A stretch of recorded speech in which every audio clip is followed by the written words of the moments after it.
Avengers Infinity War is more than just the third Avengers movie. It's the accumulation of 10 years of the grand experiment that is the Marvel Cinematic Universe, as well as the previous 18 films.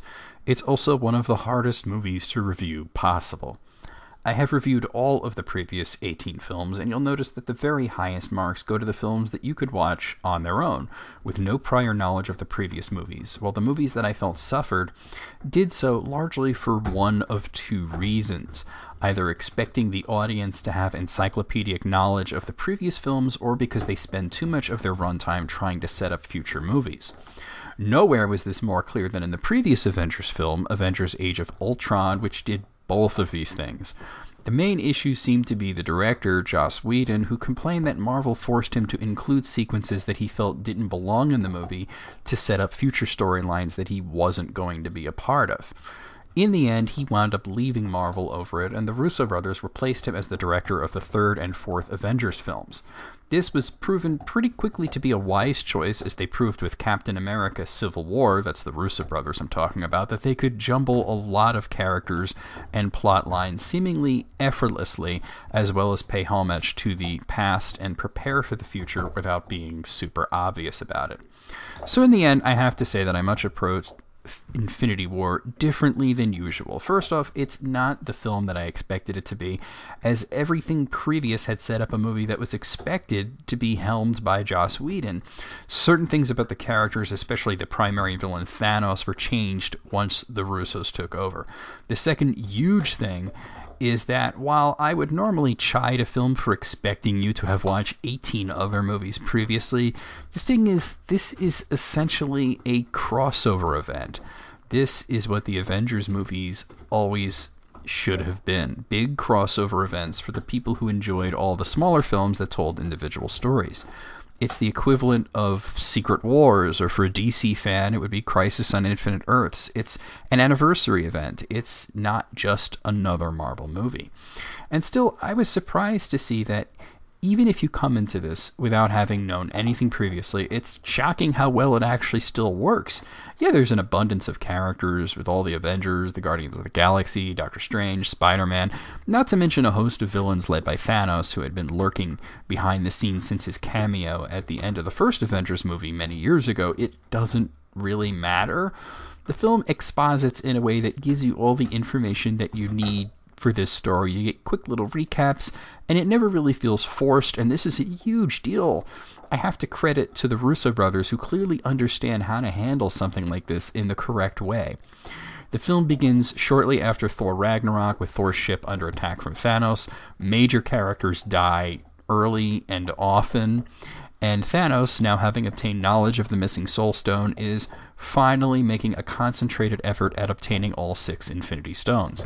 His goal in uniting them is to wipe out half the life in the universe, supposedly due to what he perceives as an overcrowded universe with limited resources. The flaws in his plan are invisible to his gargantuan ego and his nihilistic worldview. He's the hero of his own story. He sees himself as someone who has to make the tough decisions. This is compounded by the subtle performance of Josh Brolin and the amazing CGI work, giving Thanos an incredible array of expressions and range of emotions. I also have to praise the soundtrack, which is just in no simple words, just the best yet in a Marvel film. The Avengers are all scattered around. Thor's in space. Captain America took some of the Avengers and went rogue.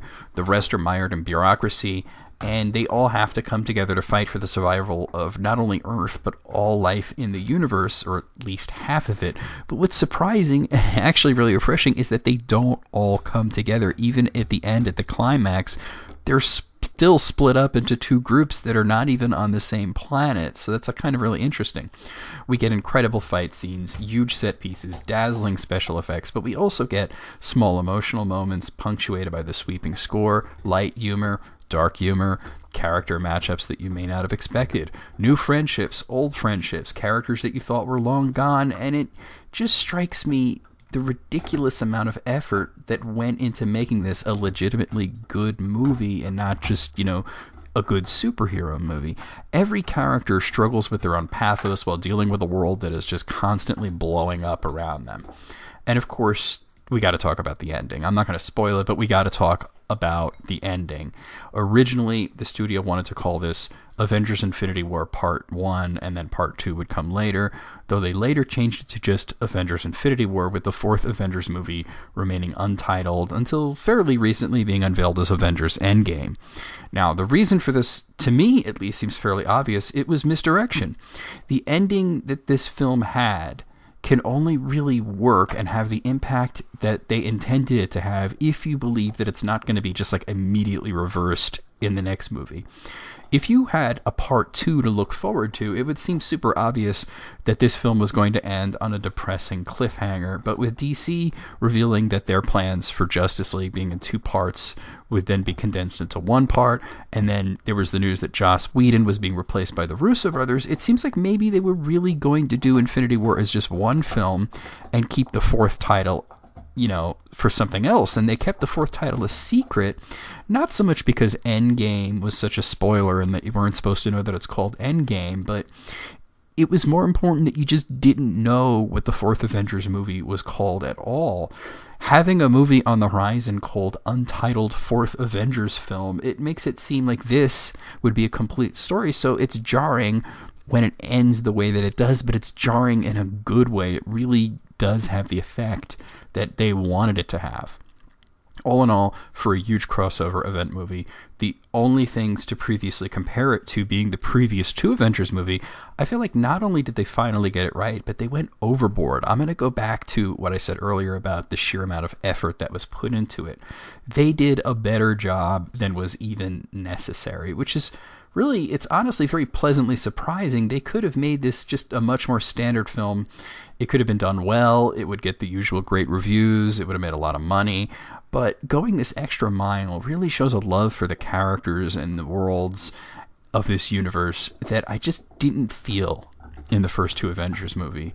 It's not only the best Avengers movie, but it retroactively makes the first 2 worse, in my opinion, because I kind of want to live in a world where the Russo brothers directed those films and gave them the same love and care and attention that they gave this one. Or, how well they did on the previous 2 Captain America films, for that matter. So, of course it's a 10 out of 10, but the only caveat being that, of course it's made for the fans. It's made for the fans instead of general audiences. And sometimes I would chide a movie for being made just strictly for the fans instead of for everybody. But in a world where so many concessions and compromises are made to get a film that appeals to everybody, it's for once refreshing to see something that's made with some passion and still could be watched and enjoyed by just about anybody. You can just show this movie to anybody that's never seen the MCU, and they're probably not only going to love it, they might be a little confused, but they're probably going to love it, and they're going to want to watch the previous 18 movies, probably, and that's how good it is.